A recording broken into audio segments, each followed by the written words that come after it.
Okay, so welcome everybody. This is the UX work group call for December 5th, 2016. And on today's agenda, which I pasted in there earlier, I don't know if you guys still have it. I'll paste it into the notes again. This is the agenda for today. And first, we're going to talk about the UX testing results from the Sakai Virtual Conference. We have Louisa Lee and Sean Foster that are going to talk about the testing that they did. And then after we talk about that, we'll change over to Jolie Tingen and Barbara Puccio from Duke University. And they're going to talk a little bit about a UX style guide. And that's just kind of what we're calling it, for lack of a better term. So Louisa has her screen up, and I will let her take it away. Okay, let me test this first. So Sean, can you speak? Because I don't see your microphone. Are you logging on listen only? Sean, would you be able to type in the chat room?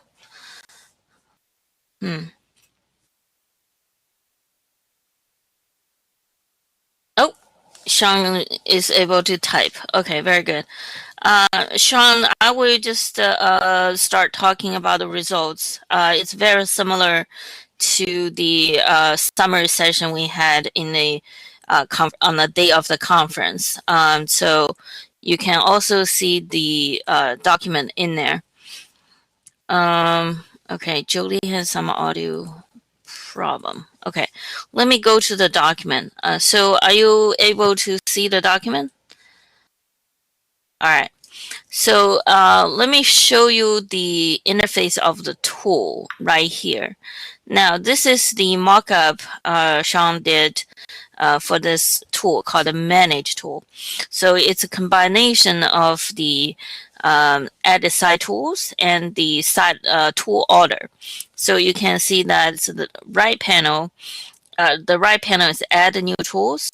The left panel, the main content is the current site tools. So let me refresh it. Okay, got it. So when you go into the tool, it looks like this. We tested using a test script. We did mostly add the ask the people to test the function of adding the new tools, sort the new tools, set up the settings for individual tools. We got about all the 5 sessions, and we have a lot of students from Marist College as observers, and they did a lot of observation of their behavior, and we have some really good results. So in general, I think the tool is quite mature and it's intuitive to use. And most of the people perform the task without much problem. So I would just focus on a lot of minor details that people have problem with. So the first problem is that the interestingly, because the banner title on here are both red as a background color, they are confused for 1 second, what each panel is about. So one recommendation is that to make that 2 different colors. Maybe one is red, the other is blue. So to differentiate them a little bit more. And the other thing they said was they really like the green color for the plus button and red color for the delete. So for example, if you want to add a new tool, you can see when you highlight this plus button, it turns green. And when you want to delete something, it's red. So they like this details very much. And also this background color, the fonts, and also the icons are consistent with the Sakai styles. I think that's what Julie wants to discuss later, have a UX style guide for Sakai. Now, let me just go here. So for the layout, in general, it's really good. So one thing people asked is that when you have this save button down below, it looks like it's for this one individual item.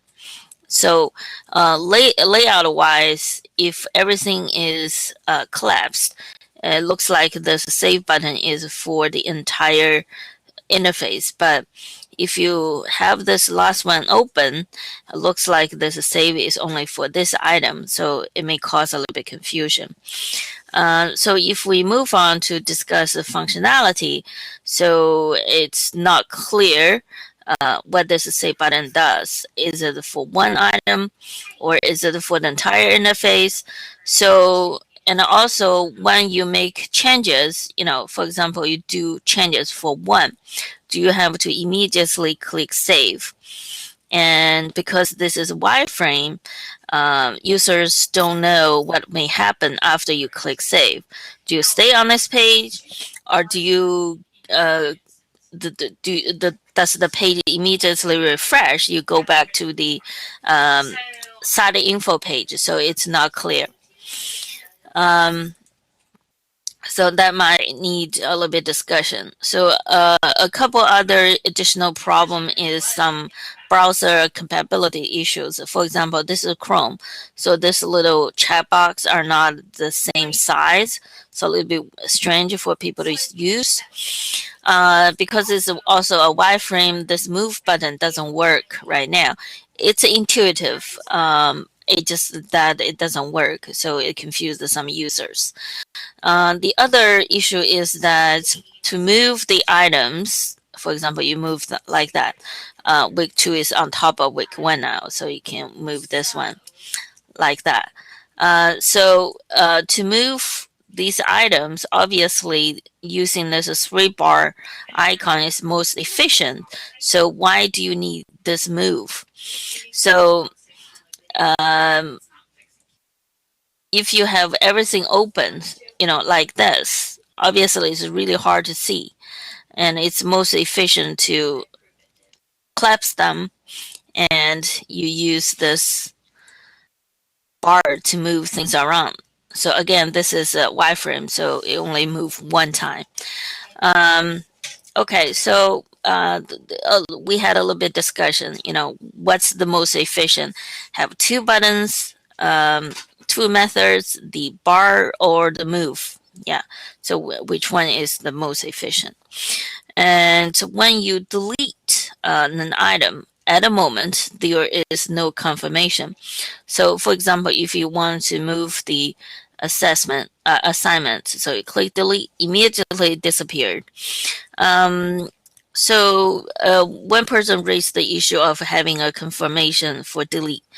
But most of the people understand that when you delete, the item goes to the panel on the right, so it may not be a big deal that much. So let's see, is there anything else? Yes. So when you see this settings for these tools, for one thing, this first item here, the hide the tool description is a little bit long, and also this terminology, normal users, they don't know what is normal user. Is it course side? Is it project side? Is it instructor, TA, students, or it's a project side, it's a participants, it's organizer? This terminology is not consistent with what we're familiar with in Sakai. And also, obviously, the second option, log. Nobody's sure what this means. Obviously, we have to change this description, right? Let's see if I covered everything. So, one last thing. So, Sean is thinking about additional feature for customizing the categories. In Sakai 11, we don't have any categories. If the institution wants categories, they have to customize the left menu themselves. But in second phase, Sean is thinking to allow this customization of the categories on course level. So eventually, this external tools or the categories, these will show up on the current site tool. So users, I mean instructors or admins, should be able to create these categories on the course level easily. So which I really like. I hope that we could move on to the phase 2 soon, so we can have that feature. Yeah. These are the general results from the UX testing. And basically, I think it's a pretty good tool. So I cannot wait for it to show up in Sakai 11.3, maybe. Yeah. So Sean, do you have anything to add? Let me go back here. Not 11.3. Okay. Maybe Sakai 12? Yes, maybe 12. Okay. Do you guys have any questions? Maybe 13. Okay. All right. Let's hope it will be 12. So, do you guys have any questions? Because Sean's here. Maybe Sean, do you have anything to add?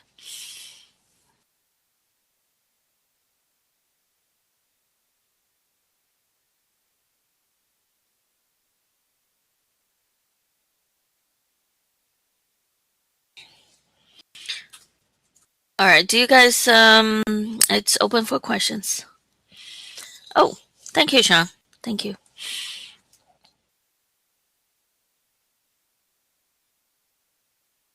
All right. Wilma, do you have any questions? Yeah, I think it looks great. Thank you. And I was just wondering if there was anything surprising that came out of the testing, anything you didn't expect people to Oh, comment on. let me go back here. Let me think. Most of because this tool is quite mature, it's well designed. So most of the problems that show up were minor, right? So one thing they did ask was this save button. I think that gave me a little bit surprise because I didn't realize this.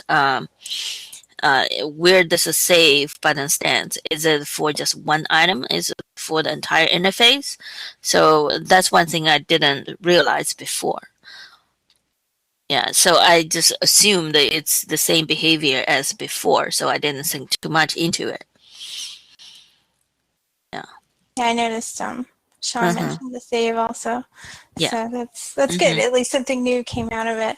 Yeah. I do agree with a lot of the comments on the color. I really like the background color when you add or remove. And also the note about the both being red. I think it would differentiate a little bit more if they were different colors. So Yeah. And I definitely like the green color for the when you hover over, it becomes green. The plus button becomes green. One person mentioned that because you have lots of categories on the right panel, so that the it has several layers of drawers. So you can see there's a white background, then a gray banner, and then the buttons. So there are many layers here. It looks a little bit messy. So I'm okay with this. Maybe I'm just got used to it. Just one person mentioned that. Is there any way to make it neater? So yeah, that's one it doesn't bother me. comment. But the only way I could think of is to maybe the white layer behind it, kind of get rid of that and just have the gray, the dark gray and light gray. Yeah. But then it would kind of blend into the background. So I don't know if Yeah. that is really. So I'm thinking, if in Sakai 12 we have the capability to create or customize the categories on the current site, on the right panel, there's categories, and then on the left panel there are also categories. Maybe then we need to seriously consider the layout, the colors, styling for the categories, the tabs, right? Yeah, and I noticed Sean mentioned in the chat that the red color was left over from the original design. It wasn't intended for Sakai. He left it red for the mock-up and for testing, but he might be redesigning it to match the other tools a little bit better. So that's mostly for the recording, for those of you who are reading it along with me. But yeah, thank you. But yeah, I think it looks great. So you've done some nice work there, Sean. Yeah. Thank you, Sean. Any All other right. thoughts? Does Mm-hmm. anybody have an opinion on the more versus the drag as far as moving? Or, I'm Yeah, sorry. let me show the moving here. So it's this move and this dragging, you know. I think this is Barbara. I think that it should, if the hamburger looking menu means move, I think that introducing kind of like a second option to move might be a little confusing. If so, I would say just stick with one, with just the hamburger, because you can, even when they're open, you can move them, right? Yeah. Um, okay, I didn't know this one is called a hamburger. Sorry. I just called it 3-bar icon. Sorry. We should call it 3-bar icon then. Don't call it a hamburger. That's just what we refer to here in our office. Okay. Yeah. But if that icon means move, I don't think you need to introduce a second set of icons that means move. That's my opinion. Mm. Where do we have this hamburger icon in in Sakai right now? We already have it somewhere. Is it in the lessons? Right? The reason why I called it a hamburger is because often you see that icon related to menus. So that's right. Yeah. I try to think because in lessons now we can have the section breaks, and then you can drag and drop to move the orders, right? That's a use the hamburger sign. I just try to think that if we could make it consistent.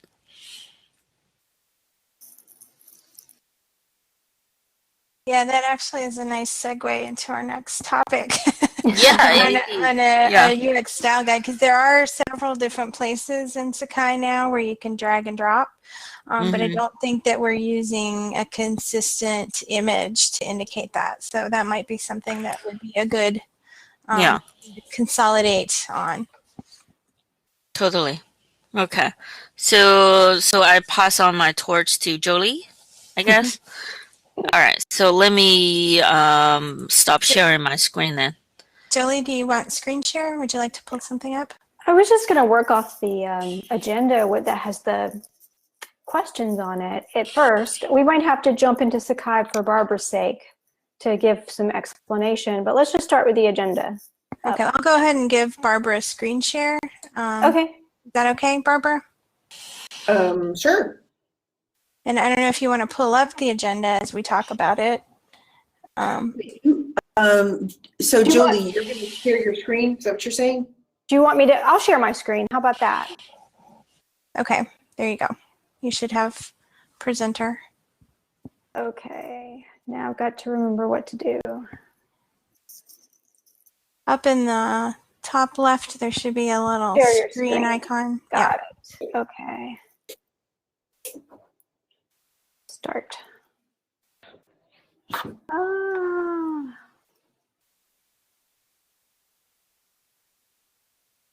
So I'll give a little bit of the 30-second introduction of why I'm actually on this call. So Julie, I know very little about what is needed, and so really I'm just here to kind of hear some background and to try and formulate what actually would be needed to benefit this group. I am a manager of creative and UX for Duke Web Services, and so we work jointly with folks at the CAT, the library, and all over campus.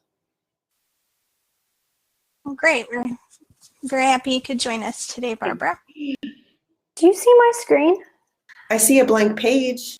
Yeah, that's not what you're supposed to see. Yeah. How can I get out of that? Obviously, I don't do this very often. Let me try taking over the screen and see if that bumps you out. I will just try to share my screen so I can share the agenda with people.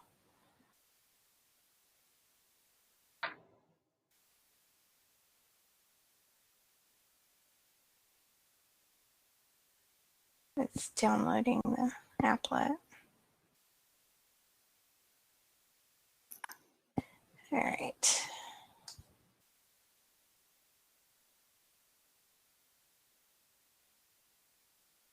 There we go. You should be seeing the agenda. Thank you. All right. Okay. So yeah, it's come up a couple of times in meetings and over email.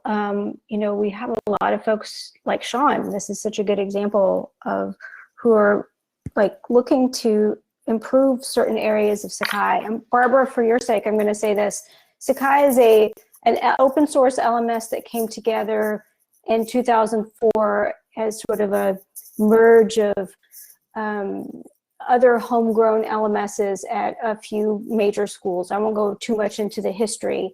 And there are remnants of that it looks kind of like it's been pulled together from different systems. There are inconsistencies, and the community's been working really hard, especially over the past few years, to address those. We're talking about different, like how things are named, being more consistent with how something is named, how certain interactions look, like if the save button, the cancel button, things like that. NYU's done a tremendous amount of work on this in this area, particularly on the new skin that we have for Sakai, the mobile Morpheus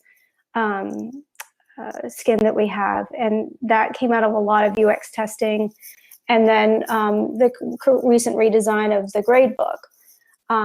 And so even that has brought in like kind of new modern elements that are more consistent with what we see in a lot of consumer technologies, things that people are really used to in terms of what they see, in terms of interacting with applications, but it's just not consistent throughout Sakai.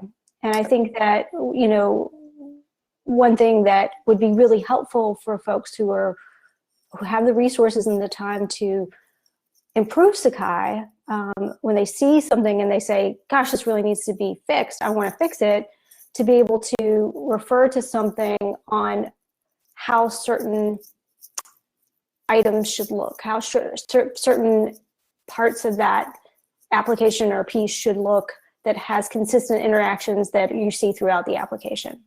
So I am, what I'm hearing you say is you need really like a pattern library for that, kind of defines the look and feel of different elements and the functionality of these said elements. Okay, so I'm going to stop right there. That sounds great. I just did a lot of talking, and you can talk to me anytime because we both work at Duke. Yep. But I want to make sure that other people have a chance to kind of chime in and say, yes, that sounds right, Jolie. Wait, I'm thinking this, because this is really a good time for you to interact with everybody else. Okay. So anybody want to add to what I just said or change anything or disagree?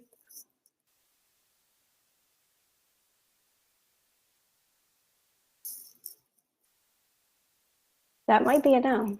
Okay. I was giving other people a chance because I didn't want to dominate the conversation either. But I think it would be really helpful to have something like that as kind of a reference, because Sakai is a community-built product, so it is developed at a lot of different places by a lot of different people, and that's one reason why those inconsistencies are there, because maybe somebody's just working on one tool at a time and they don't necessarily have the time or the resources to go and do kind of an audit across the platform to see how things work in other tools. They're sort of narrow focused on the tool that they're currently working on. So I think having a broader view that kind of looks across the platform and identifies, the different types of actions, like the save button and what it's called and where it's located and how it's shaded, and things like the reorder, drag and drop icon. What should that be, and how should it appear across tools? Little things like that are really important to give the overall product a cohesive, professional, modern look.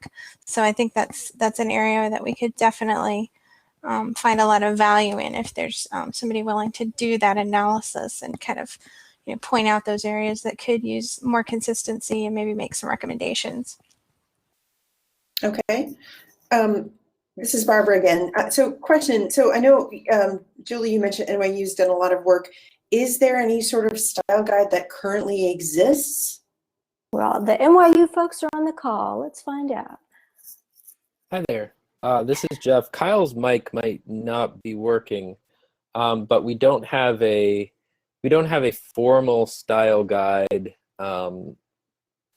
We have sort of snippets, so it's definitely something that we'd like to contribute to. We've talked through, when I think back to this sort of skin design, and then as we worked on 11, let's take the tabs, for example, across the top of the tools. So we started thinking through, okay, so across different tools, you might have options versus settings in those tool tabs. It might be positioned, differently. So we worked through, okay, what should that be called? Where should it be? And I think the next level for the developers is sort of snippets of code to see, like, okay, how is this implemented? Mm-hmm. So yeah, we'd definitely be interested in adding to that, but we don't have anything sort of formal written up. But yeah, Okay. I think we all agree it's and I think we've been talking about it since. As a group, I think we've been talking about it since we started working on 11. That we really need a style guide to get that consistency across tools. And I think we have a good start. I think we're have some agreement, like things that we couldn't do in 11, for example, making those tabs in the tools persistent. So right now, sometimes they disappear just because of the way a certain tool is built. And then we also agreed that sort of action buttons that now live in tabs, which doesn't really make sense, that those would need to be pulled out. So defining those types of things across the tools, it's something we've started to do, but I think it needs to be, written down. Mm-hmm. So I'm curious what sort of environment would house this pattern library and how people would contribute to it. So these are just some questions that are kind of lingering in my head. Also, how many folks are in this UX group meeting in general, and is everyone in this meeting kind of like the official stakeholders, like you folks would be able to make the decisions and approve something or not approve something? Is that accurate? Well, the attendees for this group varies quite a bit. Okay. So I don't think we have a representation from everybody who's here. We have some of the usual suspects, but not everybody. But it fluctuates from month to month. As far as decision making, again, it kind of goes back to that community open source model, that it's not necessarily this group would be making a definitive decision, but we could certainly recommend things and get input from the community and get buy-in from the PMC, and kind of it becomes a standard through consensus in that manner. As far as where it would be housed, I'm thinking a wiki of some sort, something that would be editable by numerous parties, that would be public, that people could get to and find pretty easily. Okay. I know we've been talking in the documentation group about where different types of documentation should live, and that sort of thing. We've got a lot of end user documentation, but there's also a large amount of technical documentation for developers or people who are installing Sakai, and we're trying to figure out where that should live. Should it be in GitHub? Should it be in Confluence? So there's still kind of a lot of things up in the air there, but I'm thinking that it would probably make sense to have a style guide of some sort in the same place as some of the technical documentation, because I would imagine that your developers, your folks who are building or modifying tools, would be referring to that technical documentation or even updating it for newer enhanced tools. So it would make sense to have the style guide in the same location. Okay, so one tool that we're using, and this is just an open source tool, is Pattern Lab, which basically developers can develop individual components with their functionality as individual modules, or molecules, actually, not modules, molecules. And the Pattern Lab is kind of like a little repository where you can see how it looks, and then also just grab all the code. So it's kind of like a working style guide that developers can access, instead of just showing like a flat design somewhere and with some written up documentation, maybe having like a live, some kind of code repository with some design reference as well. So that might be another option. That's an interesting idea. I'm not familiar with Pattern Lab. Is anybody on the call familiar with it?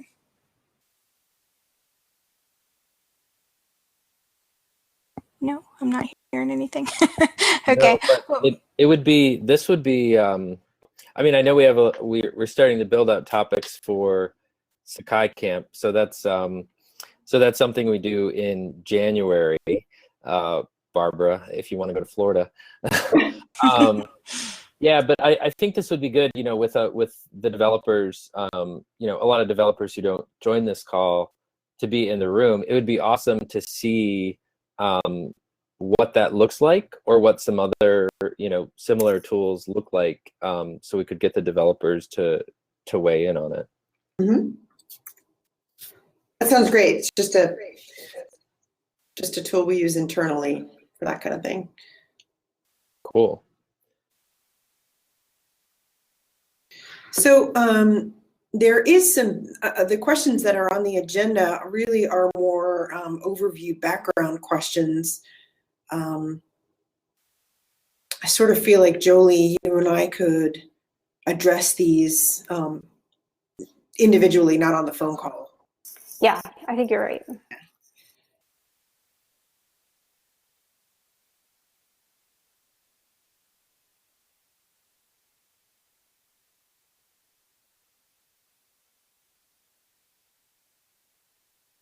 So, so what were your thoughts in terms of helping us develop something like this? I mean, I don't know what kind of resources you were anticipating putting toward the project, or what would be our next steps? Who is actually speaking? I'm sorry, I can't tell. This is Wilma. Sorry. Hey, I'm just. I don't exactly know how to use this interface, so I can't. I'm sorry, with a shared screen.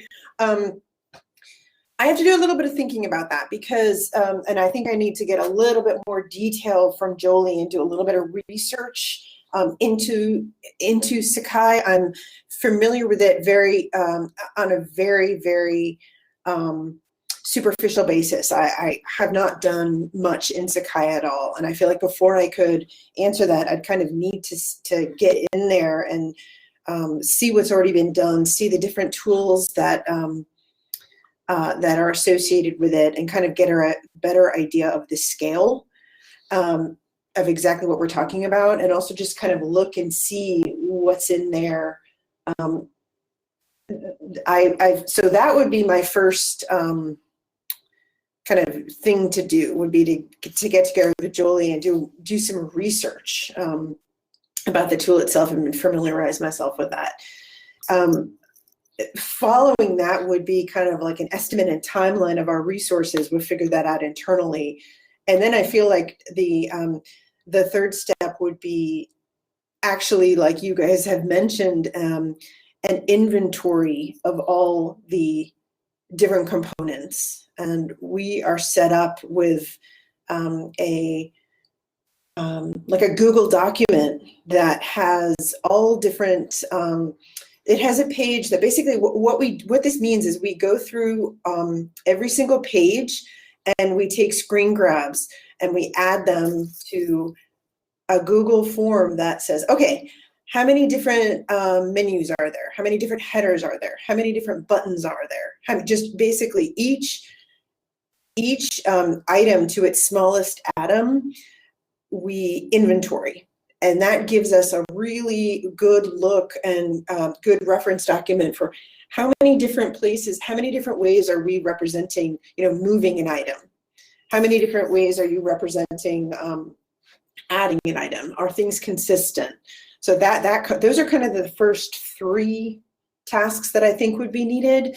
And then from there, we could kind of hash it out even further.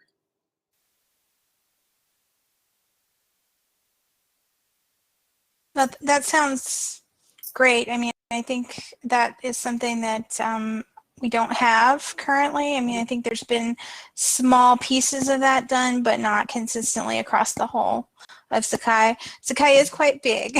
There are a lot of tools. Some of the tools are quite dense. Okay. So you have to kind of keep going in, and there's lots and lots of screens and different layers to them. We recently went to the Morpheus Responsive Design skin for 11. So the majority of that work has been done, but there are still tools that are still not, 100% optimized for, responsiveness. So some of that work is still ongoing. Okay. So I think that a large scale inventory like that, which I think is very necessary, would uncover a lot of those things that still need to go back and be fixed, or maybe could be improved for the next iteration. That's right. It's kind of it's like a at a glance, overview of the inventory. And then once we have a better idea of that, then we can somehow document the functionality of each of the items and then really work on the pattern library. It sounds like a lot of work. I mean, Sakai is pretty dense, and but not prohibitive. It also seems like it's pretty necessary. Is there any sort of timeline associated with this, or is this really just ongoing, nice to have when we can do it, as long as we do it correctly and Yeah, I mean, obviously the sooner the better for anything like this, because the sooner we can get it done, the more quickly we can get it incorporated into the product. But being that we don't have anything like this right now, I can't say that, oh, we need it by, a specific day, because I'm just thrilled that you're willing to do some of this work. Yeah, I mean, we have to see, we can figure out the timeline with our internal group resources, et cetera. But yeah, it sounds like an interesting challenge. Yeah, and also, I mean, I know this group is very interested in UX related work, and so if there's any way that we can assist you, or if you need additional people from different institutions, maybe we could recruit a few people to help out here and there. I think that's a wonderful idea. Because with the kind of inventory asset, that would be a really good thing to kind of share the wealth, have different people go into different sections and take the screen grabs and just add them to the Google document. It's really a pretty basic method, but it's so enlightening when you see the results. And also, I'm a little behind on reading the comments, but Louisa mentioned an audit of all terminologies. That as well is amazing. So that actually, that exists somewhere, yes, there is. Louisa, I don't know if you have the link. It's in Jira or Confluence somewhere, right? Okay. Let me see if I can find it. Actually, I'll pull it up in a different screen just so you're not seeing me fumble around looking for things. Yeah, and you can send me that link later. It's good that exists, because then we can somehow associate the icons with the terminology with the functionality. I mean, that let's get it all together and create something amazing. Yeah, I don't know that it's complete. I think it was started. Yeah, from what it sounds like, this being open source, it's never really going to be complete. It's just kind of an ongoing thing. But that's great.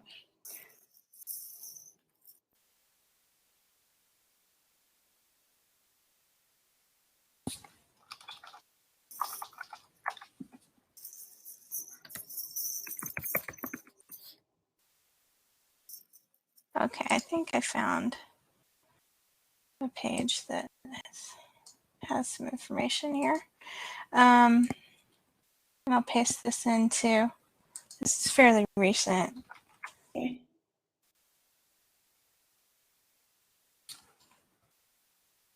All right, so that was a page that kind of goes through, and there's also some other ideas from Alan in a separate Google Doc, but it just kind of goes through like where groups are referred to. It's maybe different in different areas. Some of these have JIRAs associated with it. Are you familiar with JIRA? Yes. Okay. Yeah. So there may have already been some that are addressed. So if there's a JIRA listed, it would be worth looking to see if it's something that's maybe already been looked at. So question, if JIRA is created, who is doing the work at this? Like who is actually addressing the JIRA ticket and making the modifications? Is it? Yeah, Louisa wrote in everyone. Yeah, and that's true. I mean, anybody can pick up a JIRA and sort of tackle it. Okay. In a lot of cases, you know, some of the more common developers like Longsight. I work for Longsight. Longsight is a hosting and support company, and we do a lot of JIRA addressing through just our own development process, or maybe some of our clients have a specific JIRA that they're interested in that they might want us to spend development hours on. So that's one way, and that's the same with other commercial affiliates. They may be addressing those JIRAs on behalf of a client. In other cases, it might be an institution like NYU or maybe University of Murcia or some other institution that uses Sakai that has developers that go in and work on specific JIRAs. So anybody really can take up a JIRA that's out there and start working on it. Okay. It may or may not get merged. I mean, it will be reviewed. The code is reviewed and everything to make sure that it works correctly and doesn't break a lot of other things. But provided that it all checks out, then it's eventually merged into the community release. Okay.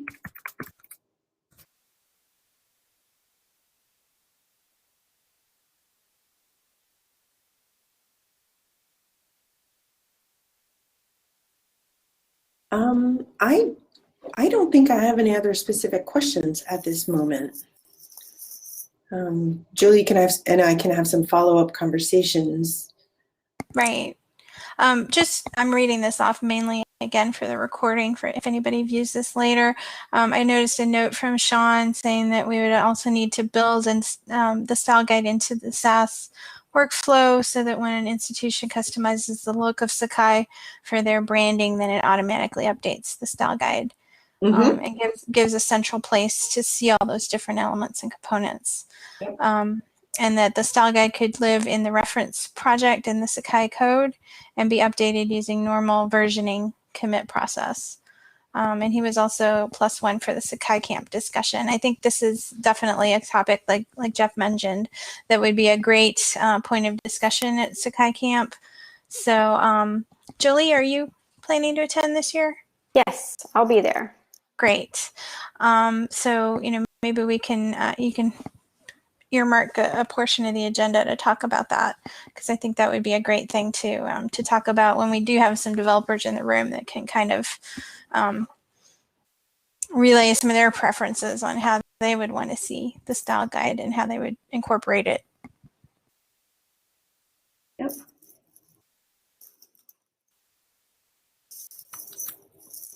Okay, that sounds great. I think that Barbara and I can follow up, and then we can just follow up with the group after we've had some discussions and kind of figure out where we stand from there. Yep, I think that sounds great. Sounds good to me. And Sean is saying should we aim to have some initial work done or started for the camp? Is there anything you need from this group? Anything we can help with? Or What was the date of that camp again? it's at the end of January. I think it's like the 26th or something like that.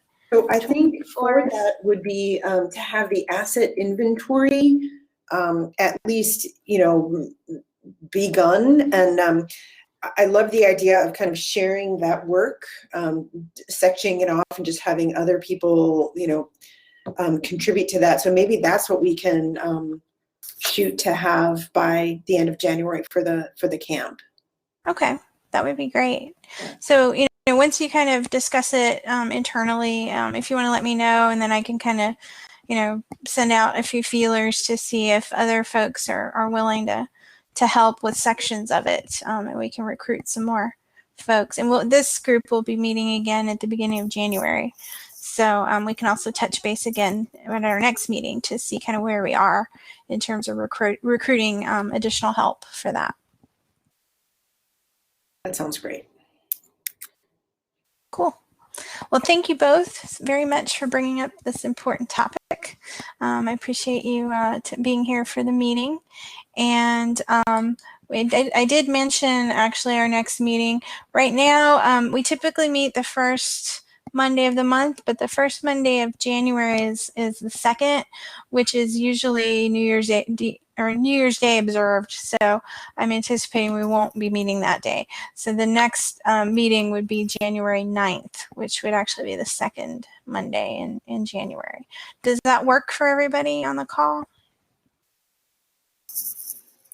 At least insofar as it doesn't conflict with your regularly scheduled meetings. I know, Jolie, you have a conflict typically. But if you guys are doing a lot of this work and we need to shift our meeting time, that's certainly something we could discuss. So that was January the 9th? Mm-hmm. I think I'm okay then. Yeah, I think I can be there. Yeah.